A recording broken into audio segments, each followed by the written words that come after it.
Bonjour les amis, aujourd'hui je reviens avec un sujet que vous m'avez aussi pas mal demandé sur mon compte Instagram. Je voudrais vous présenter 3 recettes pour vous fabriquer des démêlants maison. C'est vrai que lorsqu'on passe au naturel, surtout lorsqu'on est en phase de transition, on a tendance à avoir plus souvent les cheveux emmêlés et des nœuds et parfois on ne sait pas vraiment avec quoi les démêler. Moi la recette que j'utilise tous les jours et que je préfère, c'est vraiment tout bête. J'utilise une eau vinaigrée en dernière eau de rinçage après la douche. En fait, dans un petit flacon, je vais mettre quelques cuillères à soupe de vinaigre de cidre et je termine par remplir mon flacon d'eau froide. Je secoue un petit peu et lorsque j'ai fini ma douche, je mets ma tête en avant et je viens verser donc cette eau de rinçage sur mes longueurs et sur mes pointes. Et en fait, ça va permettre de resserrer les écailles du cheveu, du coup de faciliter au démêlage et ça va même apporter de la brillance. Beaucoup de personnes ont peur de l'odeur du vinaigre, mais moi personnellement je ne la sens pas. Je la sens vraiment au moment où j'ai les cheveux mouillés, où je sors de la douche. Mais après, une fois les cheveux secs, l'odeur s'évapore et je ne la sens plus du tout. Mais pour les personnes qui n'aiment pas la technique de l'eau vinaigrée, je vais vous montrer du coup 3 alternatives pour vous fabriquer des démêlants naturels. Je commence tout de suite par vous présenter la recette du démêlant au lait d'avoine. Pour moi, c'est vraiment une des meilleures recettes. C'est celle qui va demander le moins d'ingrédients et elle est vraiment super efficace. D'ailleurs, certaines personnes m'ont demandé des recettes avec très peu d'ingrédients, alors que d'autres personnes m'ont demandé des recettes avec un petit peu plus d'ingrédients pour les personnes qui en possèdent déjà à la maison. Donc là, je vais commencer par une recette qui demande pas beaucoup de matériel et on va aller petit à petit vers des recettes qui demanderont un petit peu plus de matériel. Cette recette va surtout adoucir les cheveux, les démêler, enfin c'est un petit peu le but. Ça va aussi venir apporter de la souplesse et de la brillance aux cheveux. Pour ça vraiment il n'y a rien de plus simple, vous allez avoir besoin d'eau et de flocons d'avoine. Donc les flocons d'avoine, vous pouvez les retrouver en magasin bio ou alors dans n'importe quelle grande surface au rayon céréales. Pour commencer, je viens mettre 500 ml d'eau dans une casserole et je viens bien laisser chauffer. Lorsque l'eau va bouillir, je viens ajouter 5 cuillères de flocons d'avoine et ensuite je remue bien. Je laisse bien chauffer pendant environ 15 minutes. Et en fait, là, on va vraiment attendre que le mélange épaississe, l'eau va se troubler et le mélange va devenir comme pâteux, un petit peu comme ça.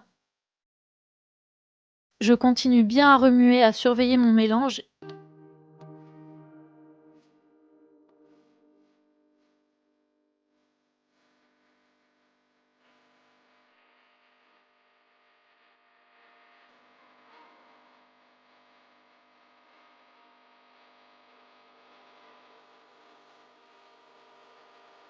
Donc voilà, vous voyez là le mélange, comment il est? Eh bien, une fois que vous avez cette texture-là, vous pouvez retirer du feu, c'est que c'est prêt. Ensuite, on va passer à la filtration et là, c'est vraiment très simple. Ne vous inquiétez pas, ça va pas être comme avec le gel de lin. Je viens simplement verser ma préparation dans la passoire pour vraiment retirer que la crème et pas avoir les morceaux de flocons d'avoine parce que sinon vous pouvez vous retrouver avec plein de petits morceaux dans les cheveux. Alors, il faut savoir que la préparation se conserve une semaine au frigo, pas plus, parce que ça reste quand même un lait, et le lait, ça tourne vite. Après, vous pouvez toujours ajouter du Cosgar, donc dans ce cas-là, il faudra 21 gouttes pour 100 g de préparation. Avec le Cosgar, vous allez pouvoir le conserver un mois, mais par contre, il faudra toujours le laisser au frigo, parce que sinon, ça peut vite tourner. Ensuite, je viens mettre mon démêlant dans un flacon pompe.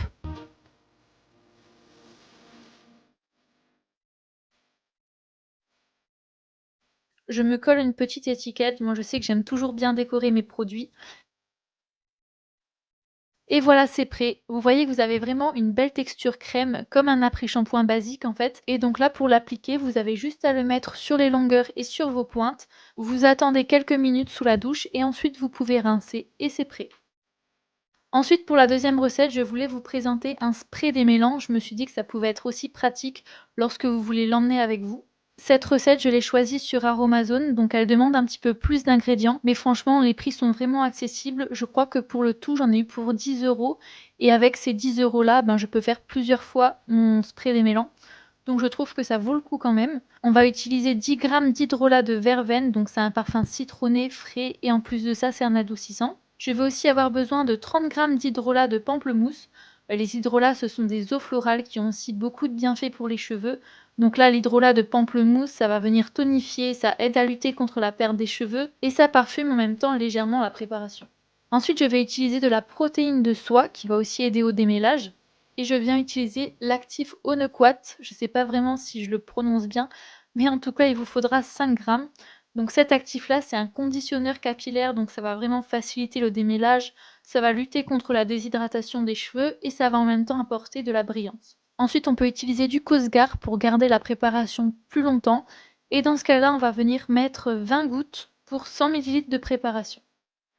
Ensuite, pour la recette, c'est très simple. On vient simplement ajouter les ingrédients les uns après les autres dans un petit bol.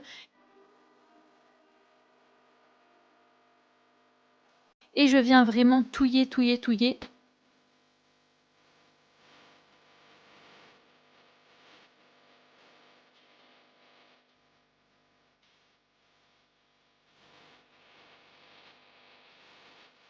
Ensuite, je transvase dans un flacon et je viens mettre un embout spray.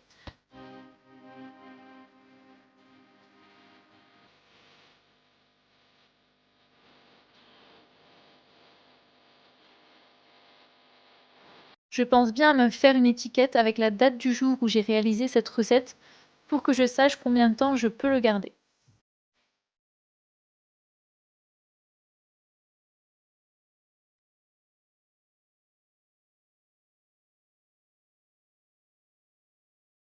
Et voilà, votre spray démêlant est terminé. Donc là, pour l'application, moi je viens l'appliquer sur cheveux secs en général parce que je me démêle toujours les cheveux une fois qu'ils sont secs en commençant des pointes et en remontant vers les longueurs.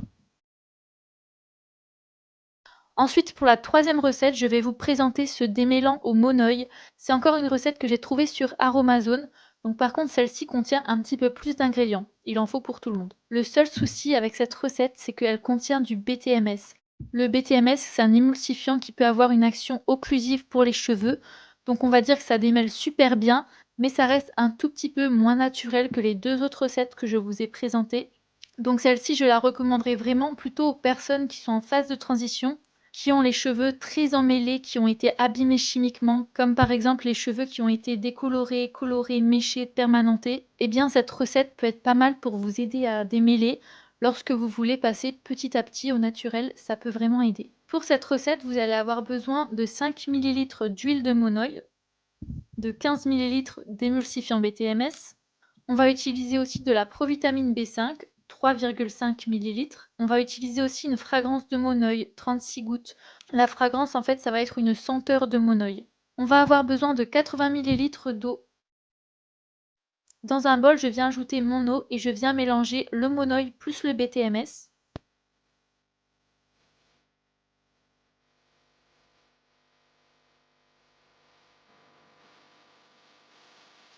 Je viens bien faire fondre au bain-marie, toujours en remuant pendant plusieurs minutes.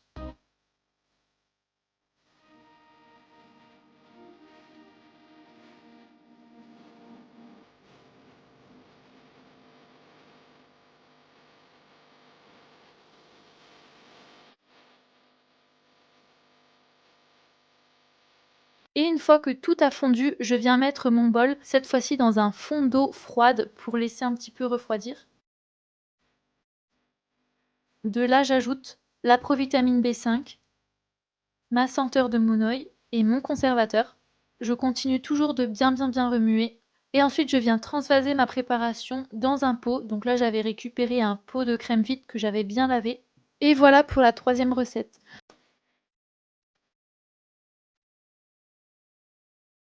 Donc il faut savoir que cette vidéo, je vous la prépare depuis 2 mois et j'aurais dû la sortir déjà bien plus tôt. J'avais regardé plein de recettes sur internet, sur des blogs, sur YouTube. Je les ai toutes testées. J'ai testé honnêtement une dizaine de recettes. Et sur 10 recettes, uniquement ces 3-là ont fonctionné. Donc j'étais vraiment dégoûtée parce que j'avais acheté tout le matériel pour tester toutes les autres recettes. Alors toutes les recettes que je viens de vous présenter ont été testées et approuvées. Voilà les amis, j'espère vraiment que cette vidéo vous aura plu. Je vous fais de gros bisous et je vous dis à mercredi prochain. Ciao!